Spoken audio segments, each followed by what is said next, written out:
Bonsoir à toutes et à tous, bienvenue sur Monaco Info dans votre 19h. Voici le sommaire de ce vendredi 5 janvier. Reprise éclatante du cinéma de partout en Europe. L'année 2023 était, c'est vrai, la première depuis le début de la Covid-19 où les salles de cinéma n'étaient pas soumises à des restrictions sanitaires. La fréquentation a ainsi atteint un niveau impressionnant. Nous ferons le point dans les salles de cinéma monégasques, mais aussi en France avec notre invité Marc-Olivier Sebag. Nous poursuivrons ensuite notre dossier débuté ce lundi sur les grandes tendances de 2024. Et là, nous nous intéresserons plus particulièrement au climat. Alors, à quoi doit-on s'attendre pour cette nouvelle année ? La réponse avec notre invité François Gemène, chercheur et membre du GIEC. En ce 5 janvier, vous êtes encore et toujours nombreux à vous souhaiter une bonne année. Mais même en 2024, certains d'entre vous préfèrent ancrer leurs vœux dans le temps en offrant une carte. Et les plus traditionnels en papier, vous le verrez, font de la résistance. Et pour finir ce journal focus dans cette édition sur les spécialités monégasques avec notre rubrique Ceux qui font Monaco. Direction ce soir Upilchin Toku. Pour débuter ce journal, nous prenons donc la direction du cinéma de Monaco pour y dresser le bilan 2023. Alors, avez-vous été nombreux à fréquenter les salles en principauté ? Élément de réponse avec Vanessa Dessy sur des images d'Olivier Bonello. Après 3 années marquées par la pandémie de la Covid-19, les salles de cinéma françaises repartent à la hausse en 2023. Alors, qu'en est-il en principauté ? Ça repart de plus belle, donc on est très contents. On a eu des gros succès cette année. On a fait une des meilleures saisons au cinéma en plein air qu'on n'ait jamais fait depuis 2003. Cette année, on a même réussi à faire une année qui est un peu au-dessus des années avant crise. Parce qu'en fait, ce changement de cinéma, vous savez, avant, il y avait le Sporting 3 salles. Ce changement de cinéma au cinéma des Beaux-Arts a pas mal baissé notre fréquentation. Et là, en fait, le Covid, suite à cette fin de Covid, justement, les gens ont retrouvé l'envie de ressortir, même des gens qui étaient peut-être jamais venus. On a eu beaucoup de clientèle qui venait pour la première fois, donc ouais, on est très contents. Le 7e art continue de surprendre. Une poignée de blockbusters concentre la majorité des entrées, tandis que le reste de la programmation semble plutôt en marge. Les films un petit peu plus sérieux, avec des histoires un peu plus compliquées, ou ce genre de production marche un peu moins malheureusement. Aujourd'hui, c'est vraiment du cinéma popcorn, donc effets spéciaux. On espère toujours être mieux que l'année passée. Après, on verra normalement, on a un bon catalogue de sorties. Donc avec Dune, on attend aussi un nouveau Roi Lion, on attend Gladiator 2. Donc il y a pas mal de grosses sorties, on espère pouvoir tenir la route comme d'habitude. Le succès des productions montre ainsi que le public a bel et bien repris le chemin des salles de cinéma. Vous l'avez vu dans ce reportage, les Monégasques se sont rendus en nombre dans les salles pour découvrir les nouvelles productions cinématographiques. En France, 181 millions d'entrées ont été enregistrées sur l'année 2023, soit une hausse de fréquentation de 18,9% par rapport à 2022. Mais alors, comment expliquer cette incroyable augmentation ? Christophe Paco a rencontré un spécialiste du domaine. Marc-Olivier Sebag, bonsoir à vous.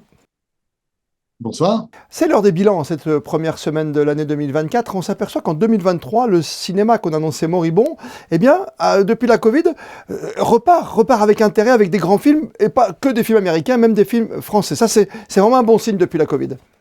Oui, c'est un très bon signe. Et le meilleur signe, c'est que ces films, ils concernent tous les spectateurs, ils intéressent tous les spectateurs. Vous avez des films très grand public, des films art et essai, des films américains, des films français. Et tous ces films-là ont réalisé beaucoup plus d'entrées en 2023 qu'en 2022. Ils ont réalisé 181 millions d'entrées. Ça, c'est pratiquement 20% de plus que l'année dernière. Ça veut dire que avant la Covid, c'était quoi ? C'était plus de 200 millions à peu près ?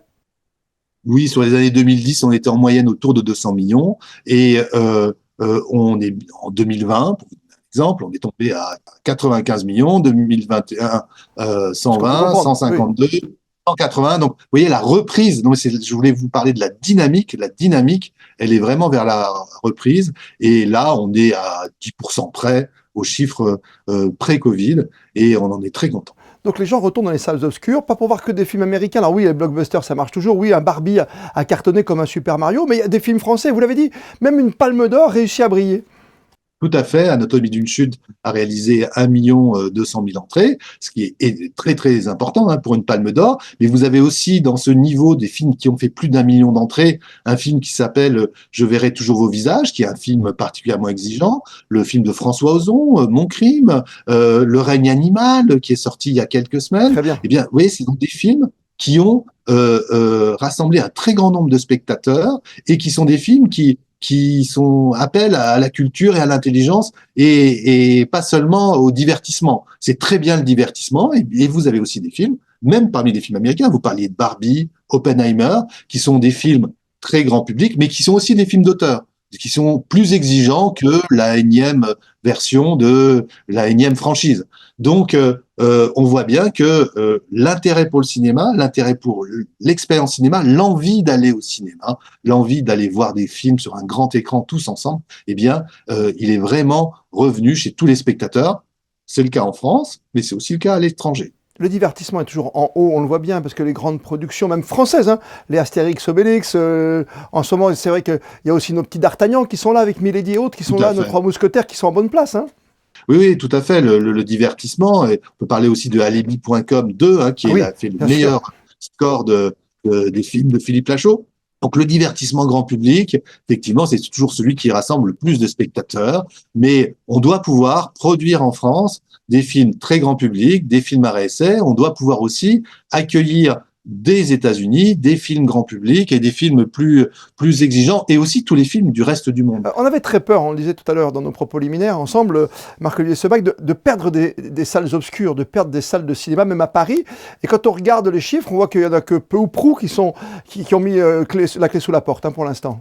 Non, il n'y a pas de diminution du nombre d'écrans ou de cinémas. Il y a des cinémas qui ferment, mais il y a d'autres cinémas qui ouvrent. Et globalement, on a un parc de salles en France qui est très équilibré entre les grands cinémas, les multiplexes des grandes villes ou des périphéries des grandes villes. Et ça fait que dans l'esprit des gens, dans l'esprit des médias comme vous, dans l'esprit de l'information, le cinéma est présent, les gens parlent de cinéma et ça c'est un vecteur social très important. Le cinéma fait partie de la société. On va être complet, c'est 2024 qui débute. On sait qu'il y a eu une grande grève du côté de cette grève qui a touché le secteur du cinéma à Hollywood. Et on se dit qu'il y a des productions qui vont être retardées, comme Avatar, on sait que ce sera en 2025. Qu'est-ce qu'on va avoir de beau quand même cette année? Est-ce qu'on va avoir un beau film, par exemple, comme Dune, une suite, des choses comme ça? Exactement, en fin février, le 28 février, vous aurez Dune 2 qui est très attendu parce qu'il devait sortir en octobre et il a été décalé du fait de cette grève. Et on va dire c'est le grand film d'auteur très grand public qu'on doit avoir ce premier trimestre. Vous aurez aussi Ghostbusters, SOS Fantôme, et puis de nombreux films français, un film avec Danny Boone et Jérôme Commandeur qui s'appelle Les Chèvres, qui sera là aussi au mois de février. Et puis, je parlerai juste d'un film avec Isabelle Carré et Bernard Campan qui ont déjà tourné ensemble. Oui, ils ont déjà tourné ensemble, c'était magnifique. Voilà, c'était magnifique. Un film qui s'appelle Et plus si affinité. Donc voilà, ça c'est pour le mois d'avril. Donc juste 3 titres pour ce premier trimestre. Et là, sur les écrans, 2 films qui viennent de sortir. Priscilla de Sofia Coppola sur l'épouse du King, de Elvis. Et puis un film de Yvan Attal qui s'appelle Un coup de dé, qui est un thriller. Donc voilà, 2 films très différents pour tous les publics, et puis bien sûr tous les films qui sont sortis et qui sont encore en fiche pour les fêtes. C'est encore le bon moment, même ce week-end, d'aller se faire une petite toile, comme on disait à l'ancienne. Merci 1000 fois en tout cas d'avoir été avec nous, Marc-Olivier Sebac. Bonne saison, et le cinéma n'est pas mort, et loin de là. Et ça, c'est tant mieux pour les aficionados que nous sommes, bien sûr, parce qu'un film sur une grande toile, dans un grand cinéma, avec un vrai son, c'est quelque chose. Il n'y a pas que le popcorn, bien sûr. Merci à vous, en tout cas. Merci beaucoup, bonne soirée. Nous ouvrons une page de sport à présent avec un nouveau coup dur pour la Roca Team en Euroleague. Après les défaites face aux Partisans et aux Panathinaikos, l'AS Monaco Basket s'est aussi incliné hier soir face à l'Olympiakos. Score final 73-75, un résultat serré et qui fait mal car les hommes de Sacha Obradovic ont tout donné collectivement.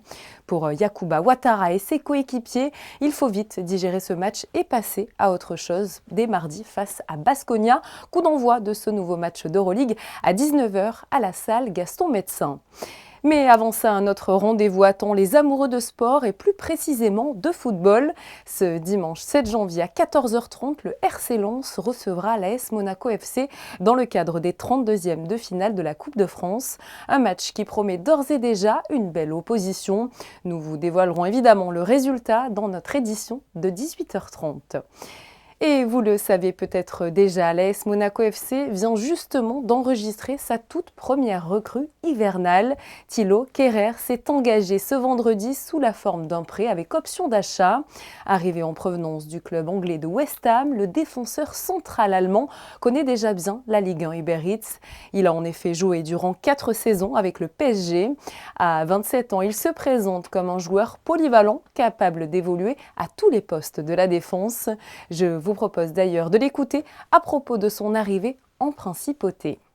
J'avais plusieurs options, j'ai parlé avec plusieurs clubs et j'ai pris la décision de venir à Monaco simplement parce que dans mes yeux c'était la meilleure pour ma situation où j'ai besoin de temps de jeu, où j'ai besoin d'une équipe qui est compétitive, où j'ai besoin d'une équipe qui a du potentiel, et aussi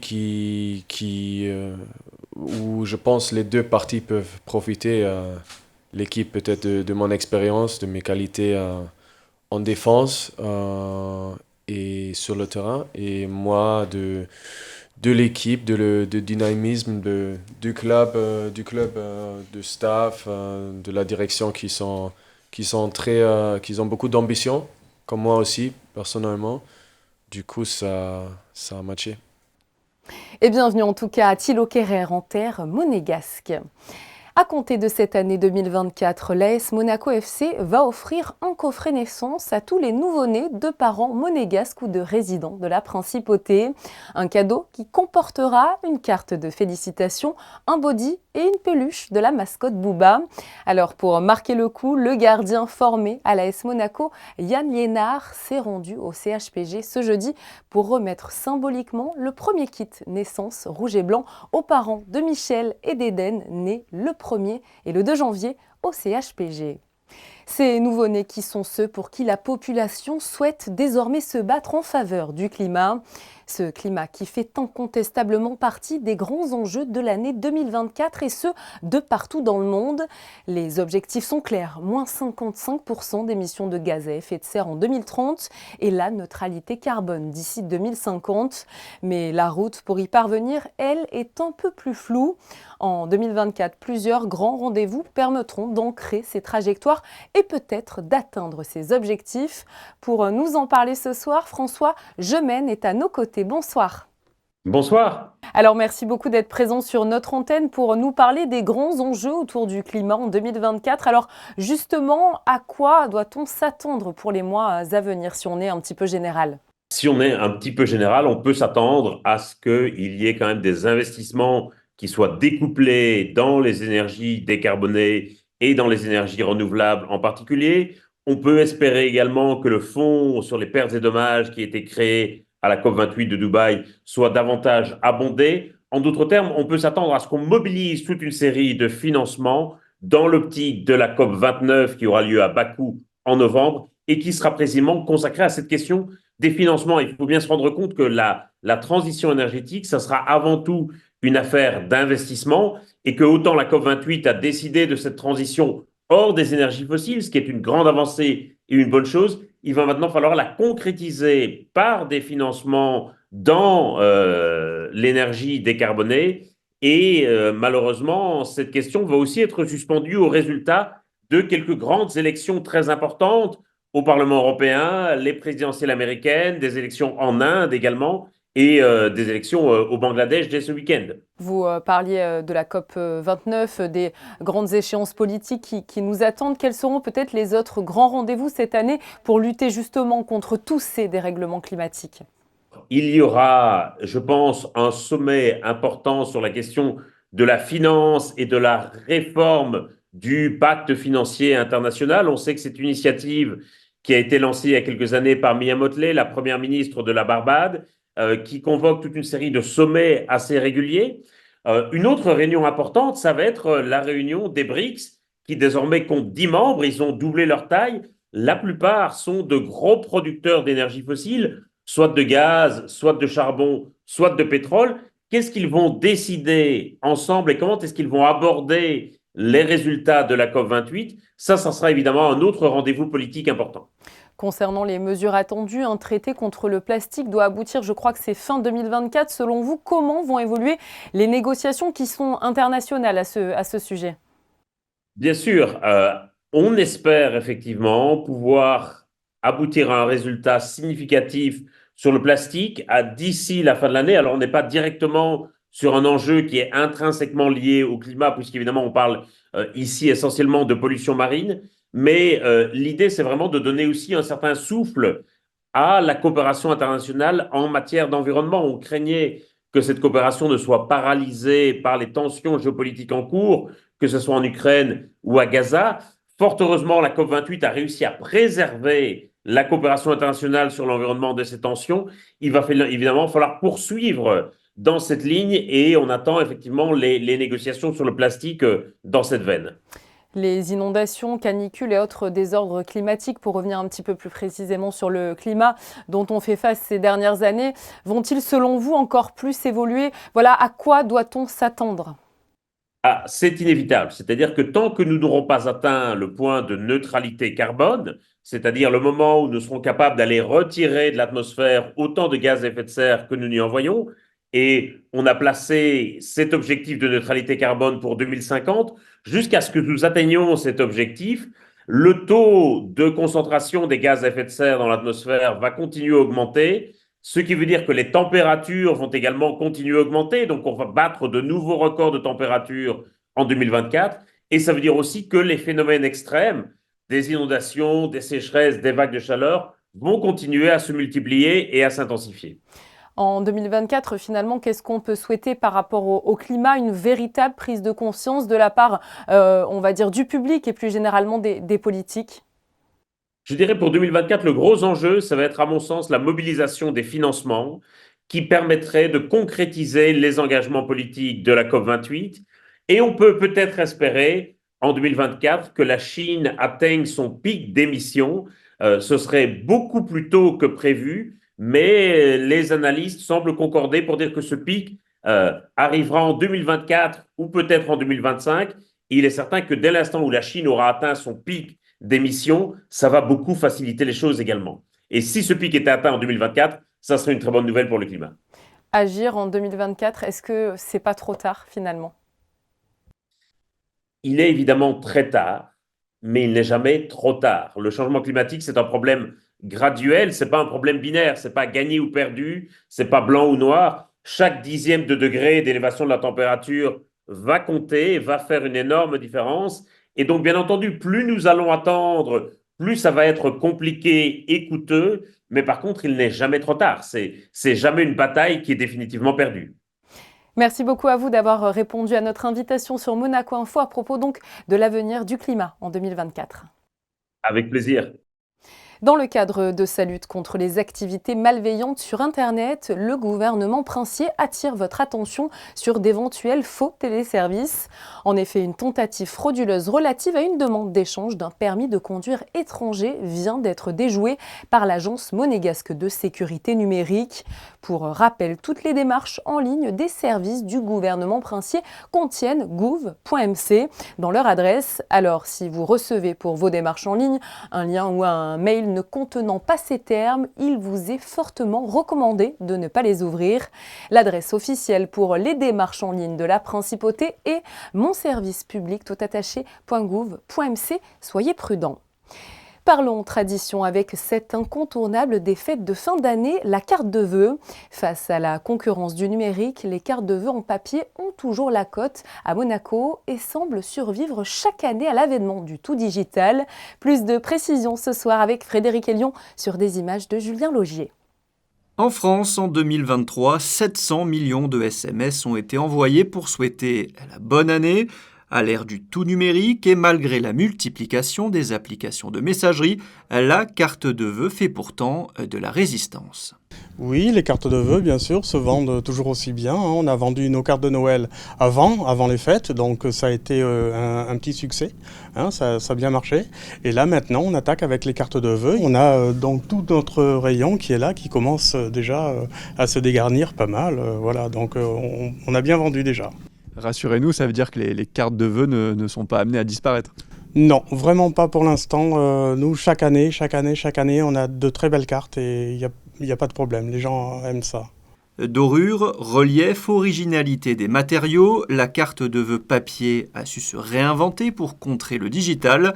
Chez Fédéral, une agence de communication web et print, si certains clients sont passés au 100% numérique, la majorité n'a pas abandonné le côté tradition et le papier. C'est vrai que c'est un moment fort de l'agence. Chaque année, les cartes de vœux, pratiquement tous nos clients nous demandent des cartes de vœux. Et si on a pu constater l'apparition du digital, évidemment, et du numérique depuis plusieurs années, on n'a pas vu de baisse non plus sur la demande de cartes papier. Et en fait, les deux se complètent.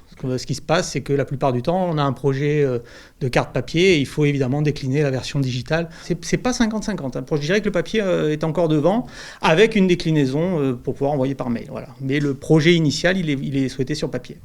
Selon un sondage d'OpinionWay réalisé en novembre 2023, 44% des Français envisageaient d'envoyer une carte de vœux et 67% avouent aimer en recevoir.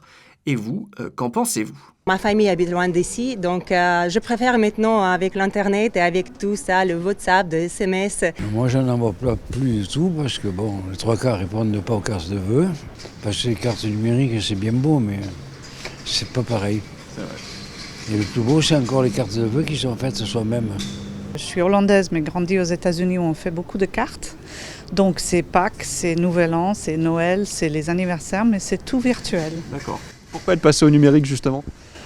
Parce que les cartes sont animées, parce qu'on peut trouver, parce que ça va vite. Quand on oublie, on peut envoyer le jour même. Et pour les retardataires, ce n'est pas trop tard. À l'Alphabet, par exemple, les cartes de vœux se vendent bien, chaque année au moins, jusqu'au 20 janvier.